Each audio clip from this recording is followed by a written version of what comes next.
കഴിഞ്ഞ ദിവസം നമ്മുടെ കേരള ബ്ലാസ്റ്റേഴ്സ് മാനേജ്മെൻറ്റും അതുപോലെ തന്നെ സീസൺ ടിക്കറ്റ് ഹോൾഡറും തമ്മിൽ നടന്നൊരു മീറ്റിങ്ങിൽ നമ്മളെല്ലാം കേട്ടൊരു കാര്യമാണ് ചിലപ്പോൾ അഡ്രിയാൻ ലൂണ കേരള ബ്ലാസ്റ്റേഴ്സ് വിടാനുള്ള സാധ്യതകളുണ്ടെന്ന്.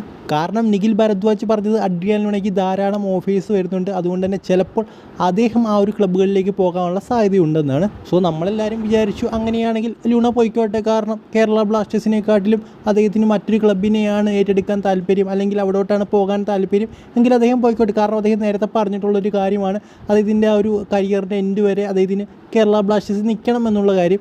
എന്തായാലും അത് അദ്ദേഹത്തിന് പറ്റില്ലെങ്കിൽ അദ്ദേഹം പോയിക്കോട്ടെ എന്ന് നമ്മളും എല്ലാവരും പറഞ്ഞൊരു കാര്യമാണ്. അതായത് ഇതിന് പിന്നിലെ റിയാലിറ്റി എനിക്കിപ്പോഴാണ് മനസ്സിലാകുന്നത്. അതായത് കേരള ബ്ലാസ്റ്റേഴ്സ് എഫ് സിക്ക് മുംബൈ സിറ്റി എഫ് സി വലിയൊരു ഓഫർ തന്നെ നൽകിയിരിക്കുകയാണ്. അതായത് വലിയൊരു ട്രാൻസ്ഫർ ഫീ കൊടുത്തുകൊണ്ട് അഡ്രിയാൻ ലൂണയെ മുംബൈ സിറ്റിയിലേക്ക് എടുക്കാം എന്ന തരത്തിലുള്ള ഓഫർ KBFC മാനേജ്മെൻറ്റിന് ഇപ്പോൾ മുംബൈ സിറ്റി എഫ് സി നൽകിയിട്ടുണ്ട്.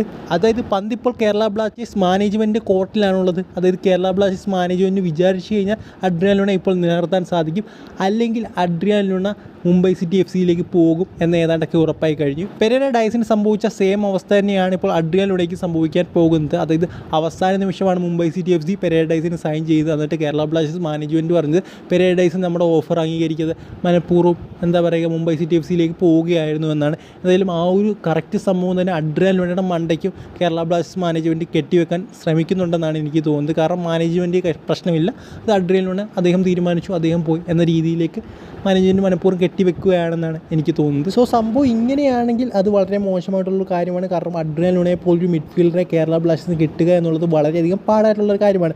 ഇവാൻ മുക്കോമനോവിച്ചിനെ പുറത്താക്കിയത് ഞാൻ അക്സെപ്റ്റ് ചെയ്യുന്നു, വളരെയധികം അക്സെപ്റ്റ് ചെയ്തു. കാരണം നമ്മൾ കിരീടം നേടാനാണ് ഇവാൻ മുക്കോമനോവിച്ചിനെ ഇങ്ങോട്ട് കൊണ്ടുവന്നത്. പക്ഷേ അദ്ദേഹത്തിന് അത് നേടിത്തരാൻ സാധിച്ചില്ല. സോ അദ്ദേഹം പുറത്തേക്ക് പോകേണ്ട ഒരു വ്യക്തി തന്നെയാണ്. പക്ഷേ അഡ്രിയാൻ ലൂണ പുറത്തേക്ക് പോയി കഴിഞ്ഞാൽ ഞാൻ അത് ഒട്ടും തന്നെ അക്സെപ്റ്റ് ചെയ്യുന്നൊരു സംഭവമല്ല.